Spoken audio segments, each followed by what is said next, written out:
दोस्तों नमस्कार, सत श्री अकाल, आदाब। एक बार फिर आप तमाम लोगों का स्वागत है आपके अपने चैनल डी के गुड बुक में। उम्मीद है सब अच्छे होंगे। साथियों, आज की जो कहानी है ये बहुत संवेदनशील है अपने आप में ही, और ये कहानी हमें बहुत कुछ सिखाएगी। इस कहानी से हम बहुत कुछ सीखेंगे, समझेंगे, और अपने जीवन को किस तरह से जीना है वो भी चीज़ें हम इस कहानी में आज बहुत सारी चीज़ सीखने को मिलेगी, आपके साथ साथ मुझे भी। क्योंकि आज का जो मुद्दा है ये हमारे गाँव से, ग्राम रहमापुर से शुरू होता है और अंत भी इसका यहीं हो जाता है। आज एक व्यक्ति की मृत्यु हुई हमारे गाँव में, और मृत्यु होने के बाद में जैसे अक्सर होता है अंतिम संस्कार की प्रक्रिया वो सारी करी। आज शाम की ही बात है, हम लोग जस्ट अभी अंतिम संस्कार करके वापस आए उस व्यक्ति का। और आपने बहुत सारी चीज़ ऐसी सुनी होंगी, देखी होंगी कि कोई स्पेशल व्यक्ति हो जाता है, कई बार उसके बारे में लोग बात करते हैं। अब स्पेशल कैसे, या तो गलत कामों के चलते या अच्छे कारनामों के चलते स्पेशल हो गया, या कोई बड़ा सामाजिक व्यक्ति था वो भी स्पेशल है, उसके बारे में भी लोग बात करते हैं। तो आज मैं इस आदमी के बारे में क्यों बात कर रहा हूँ, ऐसा क्या है इस आदमी में जो मैं आज इसकी बात कर रहा हूँ, ऐसा इसने अपने जीवन में क्या किया कि आज मुझे इसके ऊपर कुछ बोलने की ज़रूरत हुई। देखिए, इस व्यक्ति की मृत्यु हो चुकी है, अब ना तो ये मेरी बात सुन पाएगा और ना ही कोई विरोध कर पाएगा, लेकिन आज हम इसके बारे में, इसके जीवन से संबंधित जो चीज़ें हैं उस पर बात करेंगे। क्यों जरूरत पड़ी इस वीडियो को बनाने की, थोड़ा सा मैं बता देना चाहता हूँ। इस व्यक्ति का नाम है महक सिंह, और ये महक सिंह आज का कंगाल, लेकिन बहुत टाइम पहले इसका एक परिवार हुआ करता था, और उस टाइम के मतलब ये कहें तो जमींदारों में शुमार इनका नाम था। जमींदारों में अच्छा खासा परिवार, बढ़िया ज़मीन जायदाद और प्रॉपर्टी बहुत शानदार, सब कुछ बढ़िया। लेकिन आज जैसे मैंने अभी बोला, ये आज का कंगाल महक सिंह।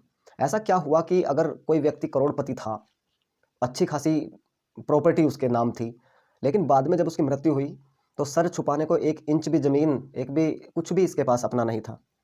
किसी और के घर में जो खाली पड़े रहते हैं उसमें रहना, ये हमारे गांव में रहता था। और खाने के नाम पे अगर बात करें तो मेहनत मजदूरी करके ही अपना काम चला रहा था। इसके बारे में जो चीज़ें सामने आई, एक दिन हम पहले ही, जब तो काफ़ी टाइम हो गया जब तो ये जीवित था, तो काफ़ी सारे लोग बैठे हुए थे, तो मैं भी इसके बारे में बात हो रही थी, तो मुझे भी इंटरेस्ट हुआ कि मैं भी जानूँ इसकी स्टोरी। तो वो लोग बात कर रहे थे कि इसके पास इतनी ज़मीन थी, ये घर भी इसका ही था, ये घेर भी इसी का था, लेकिन सब कुछ बेच बाच दिया, सब खत्म कर लिया, आज इसके पास कुछ भी नहीं है। तो ये जो महक सिंह है, इसी की सारी कहानी है, इसी की स्टोरी है, तो विस्तार से शुरू करते हैं। और हाँ, इसके साथ साथ मैं अपने गांव की एक विशेषता और बताऊंगा आपको, क्यों अपना गांव मुझे इतना अच्छा लगता है, और इसके बारे में भी प्रॉपर बात करेंगे। बहुत शानदार, हम अगर बात करें तो हमारा गांव है, और यहाँ पर लोग एक दूसरे की हेल्प जब करने पे आते हैं तो बहुत करते हैं। अगर कोई, जैसे अभी आज जिस व्यक्ति की मृत्यु हुई, समाज ने मिल करके, समाज का प्रत्येक व्यक्ति ने मिल करके इसके अंतिम संस्कार को सुचारू रूप से किया। जैसा एक अक्सर अच्छे खासे परिवार में, भरे पूरे परिवार में किसी की मृत्यु होती है, और उसके सारे अंतिम संस्कार के सारे जो विधि विधान हैं उनको ध्यान में रखते हुए उसका अंतिम संस्कार उसका किया जाता है। सेम इसी तरह से इस महक सिंह का भी किया आज हमारे समाज ने। लेकिन इसके पास तो एक टाइम पे बहुत अच्छा खासा सब कुछ था, आज नहीं था। आज के टाइम पे बिल्कुल रोडपति कह लीजिए, जीरो बटा सन्नाटा कह लीजिए, कंगाल कह लीजिए, कुछ भी मतलब इसके पास नहीं था। लेकिन समाज ने अपना दायित्व पूरा किया, अपना फर्ज पूरा किया, और जो अंतिम दर्शन इसके करने थे लोगों को, अंतिम दर्शन करने के बाद में अच्छे से इसको मुखाग्नि दे करके इसका अंतिम संस्कार किया। साथियों, इसकी कहानी शुरू होती है काफ़ी टाइम पहले से। लगभग इसकी जो उम्र थी वो लगभग 45, 48, 50 के आसपास कहें तो शायद इतनी इसकी उम्र हो सकती है। अब इसने ऐसा क्या कृत्य किया कि एक समय का करोड़पति आज बिल्कुल खत्म, कुछ भी नहीं था इसके पास में, लावारिस, एक तरह से लावारिस वाली जिंदगी जी रहा था। तो जैसे मैंने बताया अभी कि हम इसके बारे में एक दिन बात कर रहे थे, तो कुछ चीज़ें सामने आई। जैसे जब इनके पास बढ़िया सब कुछ था, तो ये इसको एक मतलब कहें तो जैसे एक ऐब ने इसको घेर लिया, और वो क्या था, वो था इसका नशा करने वाला ऐब। ये बेशुमार नशा करता, और उल्टे सीधे काम मतलब इसके सारे। कोई भी कभी भी इसने ये नहीं सोचा कि इतनी प्रॉपर्टी है, इसको संभालना पड़ेगा, कैसे होगा, कैसा क्या नहीं होगा, कभी भी इसने अपनी ज़िंदगी को सीरियस नहीं लिया।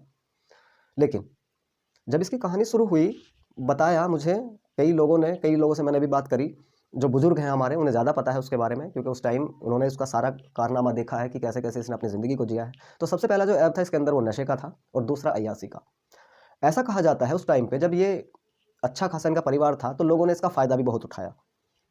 सबको पता था कि इसकी कमजोरी अय्यासी है और नशा है, तो लोगों ने इसके वो दोनों शौक पूरे किए, और पीठ पीछे से अपना उल्लू भी सीधा करते रहे। रमा के भका के किसी भी तरह से उसकी ज़मीन को भी धीरे धीरे करके सब खत्म करवा दिया, और एक एक इंच ज़मीन इसकी सारी बिक गई। अब उसको बिकने में कौन जिम्मेदार है? या तो ये खुद है महक सिंह, या जो जिन लोगों ने इसका फ़ायदा उठाया, या वो लोग हैं। ऐसा सुनने में आया कि बहुत सारे लोगों ने इसका फ़ायदा भी उठाया है। लेकिन अगर इसका फ़ायदा कोई बिना वजह तो उठा नहीं सकता था। इसकी शय है, इसकी क्या कहें कि एक तरह से इसका खुद का मन था उन लोगों से वो करवाने का, और लोग कर रहे थे, इसका फ़ायदा उठा रहे थे। धीरे धीरे करके इसकी सारी ज़मीन धीरे धीरे बिकती चली गई, और एक समय अब ऐसा आया, आज इसकी मृत्यु हो गई, तो इसके नाम पर कुछ भी नहीं है हमारे इस रहमापुर में। इसने सारी वो चीज़ें करी जो सामाजिक तौर तरीके से ठीक नहीं है। शादी भी हुई इसकी, अपनी वाइफ के साथ भी मार पिटाई और दुनिया भर मतलब उल्टा सीधा हमेशा काम करना, वो भी उसको छोड़ करके चली गई, क्योंकि कोई व्यक्ति, कोई महिला कब तक सहन करेगी, तो वो भी उसको छोड़ करके चली गई। फिर इसने इधर उधर अपना वही, क्योंकि पैसे वैसे अच्छे खासे थे उस टाइम पे, तो इधर उधर अपना अय्यासी करना, नशा करना, और इसका जीवन ऐसे ही चलता रहता था। कभी इसने अपनी ज़िंदगी को सीरियस नहीं लिया। कभी अभी जैसे कुछ टाइम पहले से ये क्या करता था, मजदूरी पे जाता था तो सुबह ही बोल देता था कि भाई सुबह पैसे चाहिए 100 रुपये, और 100 रुपये शाम को चाहिए, क्योंकि सुबह शराब पी करके काम करना है, और जैसे ही काम खत्म होगा उसके बाद में फिर शराब मुझे शाम को चाहिए। बिना शराब के इसकी आंख नहीं खुलती थी। ना जाने कितने करोड़ों रुपए की शराब पी गया होगा अपने जीवन में। शराब, भांग, सुल्फा, गांजा, सारे नशे, मतलब कोई भी मेरे हिसाब से इसका कोई बचा नहीं होगा कि जो नशा उसने नहीं किया होगा।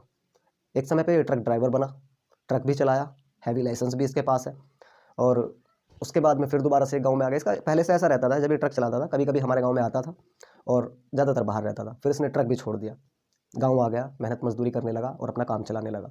जिनके कुछ घर कोई खाली पड़े रहते हैं उसमें ये अपना रहना शुरू कर देता था। हमारे भी गांव में अक्सर ऐसा, क्योंकि गांव का ही आदमी है तो चलो ठीक है भाई, हमारा घर खाली पड़ा है, उसमें रहना शुरू कर दे, तो वो ऐसे ही रहता था। कभी किसी के घर खाना खा लिया, अगर पैसे नहीं है तो किसी के घर भी चला जाता था, खाना खा लेता था, लोग खिला देते थे, कोई फर्क नहीं पड़ता, ठीक है। लेकिन इसने अपनी ज़िंदगी को किस तरह से जलील किया, किस तरह से अपने अच्छे खासे परिवार को, अच्छे खासे रुतबे को कैसे इसने तार तार किया। और एक ऐसा इंसान था जिसको लोग ज़मींदार कहते थे, मतलब एक तरह से रुतबा था, वो कैसे इसका ख़त्म हो गया सारा। इसका पूरा जो बायोडेटा है पूरी तरह से चेंज हो गया, बदल गया। आज ये लावारिस की तरह इसने अपनी ज़िंदगी को अलविदा कह दिया। इस कहानी से हमें सीखने को मिलता है कि अगर किसी के पास अच्छी खासी संपत्ति है तो उसको बहुत जल्दी ये बहुत सारी चीज़ें घेर लेती हैं, जैसे नशा, अय्यासियाँ, ये चीज़ें घेर लेती हैं। और कुछ इसमें इतने ज़्यादा लिप्त हो जाते हैं कि वो समझ ही नहीं पाते, उनकी आँखें नहीं खुल पाती कि हमारे साथ कुछ गलत हो रहा है। ऐसा ही एक महक सिंह था कि इसकी आँख कभी नहीं खुली। इसने बस नशा किया, और नशे में ही अपना पूरा जीवन इसका चला गया। पूरी उम्र भी नहीं कह सकते कि पूरी उम्र जिया होगा, 45-50 वर्ष की उम्र में ही अलविदा हो गया, चला गया। आज के बाद इस धरती पे महक सिंह का अस्तित्व खत्म। परिवार नहीं है, ऐसा बताया जाता है कि एक भाई है इसका, लेकिन उनसे भी बातचीत खत्म है। तो परिवार नहीं है, कुछ भी नहीं है, घर अपना नहीं है, कुछ भी इसके नाम नहीं है। 1 इंच ज़मीन आज की डेट में इसके नाम नहीं है। एक समय पे ज़मींदार होता था, आज कुछ नहीं। इस कहानी से सीखने को मिलता है कि हमें अपनी ज़िंदगी किस तरह से जीनी है। क्या हम, जैसे इसकी ज़िंदगी रही, बहुत सारे लोग इस तरह से कर रहे हैं, लेकिन फिर भी अपनी ज़मीन नहीं बेच रहे, या कमा रहे हैं तो वो शौक कर रहे हैं, ऐब कर रहे हैं, मैं ऐसा कह लीजिए। लेकिन इसने मजदूरी भी सिर्फ इसलिए करनी शुरू करी ताकि शराब मिलती रहे। खाने का भी इतना कोई ज़्यादा इशू नहीं था इसका, खाना किसी के भी पास खा लेता था, लेकिन शराब ज़रूर चाहिए, सुल्फा, गांजा, ये सब ज़रूर चाहिए थे। तो नशे में इसकी आँख तब से लेकर आज तक कभी नहीं खुली, हमेशा नशे में रहना। अगर किसी दिन शराब नहीं मिली तो उस दिन इसका ऐसा हाल हो जाता था कि जैसे काँप रहा है, पूरी तरह से ये इसको हार्ट अटैक आने वाली है। तो बिना शराब के ऐसा हो जाता था, बीमार हो जाता था। शराब पूरी तरह से ये एडिक्ट हो चुका था, नशे का आदी हो चुका था, बिना नशे के नहीं रह सकता था। तो आज इस व्यक्ति की मृत्यु हो चुकी है, अंतिम संस्कार करके अभी आए हैं। अभी मैं इसके बारे में थोड़ी-सी आप लोगों को बता रहा हूँ। इस तरह की ज़िंदगी का कोई फ़ायदा नहीं है कि सब कुछ होते-होते भी अपने ही हाथों से बर्बाद कर दिया और दर-दर भटकना शुरू कर दिया। एक-एक टुकड़े को मोहताज हो गए। ये क्या ज़िंदगी हुई? क्या नशा इतना हावी हो गया हमारे सर पे कि हम अच्छा या बुरा भी नहीं सोच पा रहे? क्या नशे में हम इतने लिप्त हो गए कि नशा हमें अंदर-अंदर खाए जा रहा है, लेकिन हम समझ नहीं पा रहे? अगर अकेले भी हैं तो क्या प्रॉब्लम है? आज परिवार नहीं है, ठीक है, लेकिन नशा कम करके अपने जीवन के लिए कुछ अच्छा कर लो, क्या फ़र्क पड़ता है? लेकिन नहीं, इस व्यक्ति ने हमेशा नशे के साथ अपने जीवन को चलाया। जैसे मैंने शुरू में कहा था कि मैं अपने गाँव की एक विशेषता आप लोगों को बताना चाहता हूँ। हमारे ग्राम रहमापुर में एक विशेषता है, और ये विशेषता इतनी बड़ी है, इतना अच्छा भी लगता है इसके बारे में सुन के, जान के, देख के, कि बहुत सारे गाँवों में मैं जब अक्सर अपने रिलेटिव में या किसी फ्रेंड सर्कल में कहीं जाते हैं हम लोग, किसी की डेथ हो जाती है, वहाँ जाते हैं, तो मैंने वहाँ और अपने यहाँ में एक अंतर देखा है, महसूस किया कि ज़्यादातर जगहों पर, ज़्यादातर गाँव में ऐसा होता है कि अगर किसी की मृत्यु हो जाती है तो वो सारा कुछ खुद से अरेंज करते हैं उसके घर वाले, चाहे वो ईंधन हो, लकड़ी वकड़ी हो, या कोई वाहन हो कि जिसमें रख करके अर्थी को ले जाया जाए। और शमशान घाट तक जाने के लिए भी लोग जो पीछे जाते हैं वो भी बहुत कम देखे हैं मैंने, संख्या बहुत कम देखी है लोगों की। कहीं तो 10-12 लोग ही जा रहे हैं। मैंने ऐसे ऐसे केस गाँव देखे हैं कि 8-8, 10-10 लोग हैं एक मैयत के पीछे चल रहे हैं। और जब वहाँ पे जाते हैं शमशान घाट में तो मात्र 1-1.5 किलो 2 किलो सामग्री होती है, कहीं घी थोड़ा बहुत होता है, कहीं नहीं होता है। तो ऐसे ऐसे भी गाँव मैंने देखे हैं जहाँ पे बस ऐसे ही लाग लपेट करके वो अंतिम संस्कार कर देते हैं। लेकिन अपने गाँव में मैंने एक चीज़ देखी है और मुझे अच्छा भी लगता है, इसलिए मैंने कहा कि हमारे गाँव की एक विशेषता मैं आप लोगों को बता देना चाहता हूँ। अगर किसी की मृत्यु होती है हमारे गाँव में तो बस लोगों को पता लगना चाहिए कि वहाँ उसकी मृत्यु हो चुकी है, तो जो ट्रैक्टर और ट्रॉली होती है वो टाइम से पहले ही आकर के खड़ी हो जाती है, बिना कहे। मतलब लोग ये भी नहीं कहते कि वहाँ से कुछ पता आएगा तो मैं चलूँगा, नहीं, बिना कहे। और एक नहीं, 2-2, 3-3, 4-4, यहाँ तक कि मैंने तो 8-8, 10-10 भी देखे हैं। एक समय रहता है कि 8-8, 10-10 ट्रैक्टर ट्रॉली हैं और सैकड़ों की तादाद में व्यक्ति होते हैं, अपना काम छोड़ देते हैं, दुकानें बंद कर देते हैं, ज़रूरी काम छोड़ देते हैं, लेकिन वहाँ ज़रूर जाते हैं जहाँ किसी की मृत्यु हुई है। और जब शमशान घाट लेकर के जाते हैं, अर्थी के पीछे लोग चलते हैं, तो ये भी सैकड़ों की तादाद में शमशान घाट में जाते हैं। खचाखच भर जाता है शमशान घाट, यानी कि लोग अपने काम को भी साइड कर देते हैं किसी के पीछे लास्ट टाइम जाने के लिए। तो ये मुझे बहुत अच्छा लगता है, ये विशेषता है। ट्राली खड़ी हो गई आके, घर में उनको ये भी नहीं पता कि भाई कैसे होना है, क्या होना। टाइम से पहले उसमें लकड़ियाँ उपले सब कुछ भर देते हैं लोग, थोड़ा थोड़ा करके, है ना। वरना कई जगहों पर मैंने देखा है कि खरीदनी पड़ती हैं लकड़ियाँ, खरीद करके अपने पैसों से और चिता जलाई जा रही है। लेकिन हमारे यहाँ ऐसा नहीं होता। हमारे यहाँ तो देखते ही देखते ट्राली ईंधन से भर जाती है।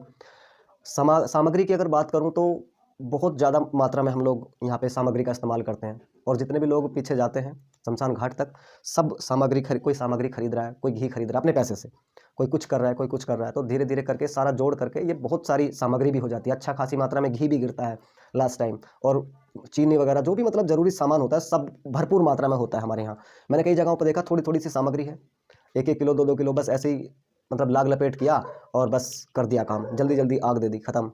हमारे यहाँ ऐसा नहीं देखा। जितनी इज्जत के साथ, जितनी सहनशीलता के साथ और जितने बेहतरीन तरीके के साथ हमारे गांव में अंतिम संस्कार होते हैं लोगों के, वो मैंने जल्दी से कहीं देखा नहीं है। तो इसलिए मैं अपने गांव से बहुत प्यार भी करता हूं और मुझे अच्छा भी लगता है, क्योंकि यहाँ कोई भेदभाव नहीं है किसी प्रकार का भी। जाति का कोई मामला नहीं है, कोई बिरादरी का ऐसा कोई मामला, बड़ा इशू नहीं है कि भाई एक दूसरे से नफरत करते हैं लोग, नहीं करते। बड़ा मिल के रहते हैं और बड़े एक दूसरे के काम भी आते हैं, बहुत आते हैं। जैसे मैंने अभी बताया कि मतलब अपने वाहन हो बड़े, वो लेकर आ जाना। और किसी के मतलब पैसे नहीं हैं तो बस कहने की ज़रूरत है कि मेरे पास पैसे नहीं है, मतलब पैसे भी देने, और सामग्री घी वगैरह जो ज़रूरी चीज़ होती है वो भी मंगा देना। पता नहीं कहाँ से आता रहता है, लोग फटाफट वो काम हो जाता है, जैसा आज देखने को मिला। ये जो महक सिंह नाम का शख्स था जिसकी मैंने अभी आपको स्टोरी बताई, कुछ नहीं है इसके पास, लेकिन समाज के प्रत्येक व्यक्ति ने बढ़ चढ़ के हिस्सेदारी ली। चाहे वो उसके ज़रूरी सामान मंगाने वाली बात हो, अर्थी का सामान मंगाने वाली बात हो, जो नया कपड़ा आता है वो है, या कुछ भी, मतलब एवरीथिंग, सब कुछ कर दिया। देखते देखते सब कुछ हो गया। कोई मना भी नहीं करता कि भाई अगर मान लो जैसे 50-50 या 100-100 रुपये दे दो, इसका ये सब सामान आ जाएगा, कोई नहीं मना करता, पहले ही निकाल के देते हैं। तो मुझे अपना गांव इस विचारधारा के हिसाब से अगर देखें तो बहुत शानदार लगता है। कहीं नहीं देखा मैंने ऐसा, बिल्कुल सच बता रहा हूँ। ना जाने कितने लोगों के साथ मैयत के साथ मैं गया हूँ, रिलेटिव में, अपने रिश्तेदारों में, फ्रेंड सर्कल में, आसपास भी बहुत सारे लोग देखे हैं, कहीं भी मैंने देखा नहीं कितनी इज्जत के साथ, इतने बेहतरीन तरीके के साथ किसी का अंतिम संस्कार किसी और गाँव में मैंने नहीं देखा, अपने रहमापुर के अलावा। यहाँ पे बहुत अलग है, बड़ा बड़ा हट करके होता है। तो बहुत प्यार भी है लोगों में और एक दूसरे के लिए खड़े रहते हैं, मजबूरी कैसी भी हो उसकी, उसे मजबूरी महसूस नहीं होने देते। तो साथियों, ये आज की कहानी थी इस महक सिंह नाम के शख्स की। अब ये इस दुनिया में नहीं है, लेकिन हाँ, इसकी कहानी, इसका जीवन हमें सीख दे करके जाता है कि अपने दिमाग पर, अपने शरीर पर किसी भी चीज़ का एडिक्शन इतना हावी ना होने दें कि उसके अलावा कुछ दिखे ही ना। अपनी ज़मीन जायदाद प्रॉपर्टी सब इसने बर्बाद कर दी, सब तबाह कर दी, लेकिन नशा करना नहीं छोड़ा। लास्ट टाइम तक इसने नशा करना नहीं छोड़ा। तो ये अब हमारे इस बीच में नहीं है, और परमात्मा से दुआ भी है कि इसकी आत्मा को शांति दे। जो हुआ चलो ठीक है, ये कड़वी सच्चाई थी, जाना तो एक दिन सबको ही है, मृत्यु सबका वेट कर रही है, अलग अलग समय पे सबको जाना है, मुझे भी जाना है, हम सबको जाना है। लेकिन इस तरह से नहीं, इस तरह से नहीं जाना। भले ही कुछ भी हो, स्थिति हालात चाहे जो भी हो, लेकिन इस तरह से नहीं जाना, और ना ही किसी को जाना चाहिए इस तरह से। अगर ज़िंदगी मिली है तो इस ज़िंदगी का कुछ बेहतर इसमें करना चाहिए। ये नहीं है ज़िंदगी जीने का मतलब कि सिर्फ नशे और नशे के अलावा कुछ ना दिखे, हमारी आंखें ही ना खुले, इतना नशा कर ले हम, अच्छा बुरा कुछ दिखे ही ना, सामाजिक दृष्टिकोण से सारा कुछ खराब कर ले, नहीं। तो इसके जैसी ज़िंदगी कोई ना जिए, इसलिए ये वीडियो बनाने का मैंने सोचा। और इस वीडियो को शेयर ज़रूर करें आप, ताकि और लोग भी देखें तो थोड़ा सा अवेयर हो जाएं, सतर्क हो जाएं। जो लोग नशा बेहिसाब करते हैं वो भी समझ जाएं कि अंजाम बड़ा घातक होता है। हमारे पास तो इतना ज़्यादा कुछ है भी नहीं, इसके पास तो मतलब कई बीघा ज़मीन, अच्छे खासे घेर घर, सब कुछ बढ़िया था, लेकिन आज कुछ भी नहीं है, 1 भी इंच ज़मीन नहीं है इसके पास, वो सब बर्बाद हो गया इसके नशे के चलते। तो हमें इस चीज़ से, इसकी ज़िंदगी से सीख लेनी है, हमें इस कहानी से सीख लेनी है कि कोई भी व्यक्ति इसके जैसा जीवन ना जिए, इस व्यक्ति के जैसा। कहते हैं जो किस्मत में होता है वो होता है, नहीं, किस्मत तो ठीक है, अलग मैटर है, लेकिन कुछ अपने फ़र्ज़ भी होते हैं, अपना भी कुछ दायित्व बनता है अपनी ज़िंदगी के प्रति। हमें बिना किस्मत पे सारा दोष नहीं देना है, हमें अपने लिए भी अपनी ज़िम्मेदारी को भी महसूस करना है कि मेरी ज़िम्मेदारी क्या है। क्या सिर्फ नशा करना, अय्याशियाँ करना यही मेरी ज़िम्मेदारी है, या एक सामाजिक व्यक्तित्व बन करके वो जीवन जीना, क्या वो हो सकता है? सब कुछ हो सकता है अगर करना चाहे तो। तो दोस्तों, बहुत शुक्रिया, धन्यवाद, आपने इस वीडियो को देखा सुना। शेयर करें ज़रूर, और लोगों को भी हम इसको दिखाएं, ये हमारा फ़र्ज़ बनता है। और अगर आपको चैनल का काम अच्छा लगता है तो प्लीज़ सब्सक्राइब कर लीजिए, अगर अच्छा लगता है तो, वरना बर्डन कुछ नहीं है। और आज की कहानी समाप्त करते हैं, लेकिन अगर वही चीज़ दोबारा से, खुश रहो, आबाद रहो, जहाँ भी रहो जिंदाबाद रहो। बहुत बहुत शुक्रिया, धन्यवाद, thank you so very much. जल्दी मिलते हैं किसी और नए टॉपिक पर, किसी और नए मुद्दे के साथ, किसी और दिन। तब तक अपना ख्याल रखें। जय हिंद, जय भारत।